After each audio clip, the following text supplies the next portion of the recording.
नमस्कार दोस्तों, मैं हूं डॉक्टर मृणाल पावा और मैं अक्सर गंगाराम हॉस्पिटल न्यू दिल्ली में कार्यरत हूं in department of renal transplant surgery as vice chairman and senior consultant in department of urology.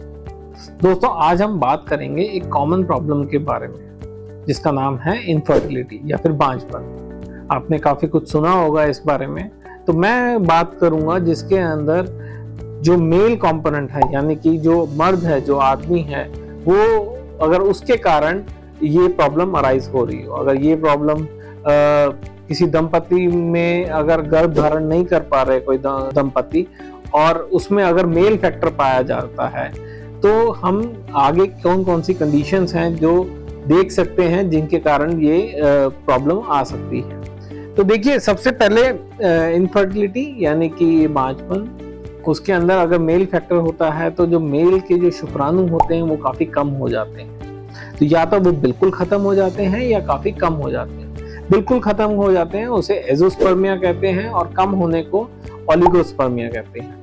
देखिए, अगर बिल्कुल खत्म हो जाते हैं तो उसका ट्रीटमेंट काफी डिफरेंट है। उसके अंदर हमें स्पेशल टेक्निक से वो शुक्राणु निकालने होते हैं अगर वो बन रहे होते हैं, और फिर आगे जो इनफर्टिलिटी जिसे आईवीएफ ट्रीटमेंट कहते हैं वो फॉलो होता है। लेकिन उन लोगों के लिए उम्मीद होती है जिनके जो शुक्राणु हैं वो कम क्वांटिटी में बन रहे होते हैं। देखिए, आजकल के दौड़ भाग वाले जीवन में, स्ट्रेस वाले जीवन में काफी सारे फैक्टर्स होते हैं जिसके कारण ये जो शुक्राणु हैं ये कम हो जाते हैं। हमारे रहन सहन से, हमारे खान पीन से, हमारे स्ट्रेस होता है, उन सब से इसके ऊपर इफेक्ट पड़ता है। तो सबसे पहले तो हमें ये करना चाहिए कि ये जो सारे फैक्टर्स हैं वो ठीक करने चाहिए। एज इन की जो खान पीन है वो एक हेल्दी लाइफस्टाइल अपनाएं, हेल्दी खाएं जिसके अंदर फ्रेश फ्रूट्स, वेजिटेबल्स ये सब होना चाहिए।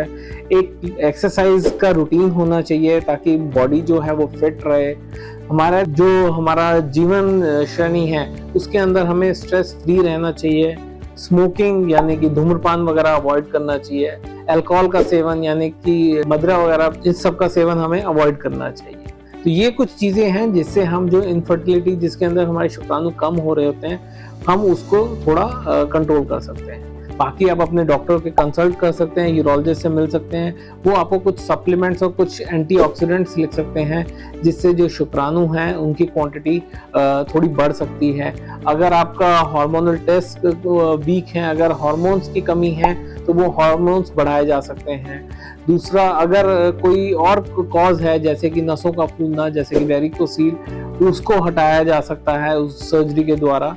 तो ये सब चीजें हैं जिससे हम अपने जो शुक्राणु की जो क्वांटिटी है वो बढ़ा सकते हैं। तो ये सब बातें थी थोड़ी बहुत मेल कंपोनेंट इनफर्टिलिटी के बारे में।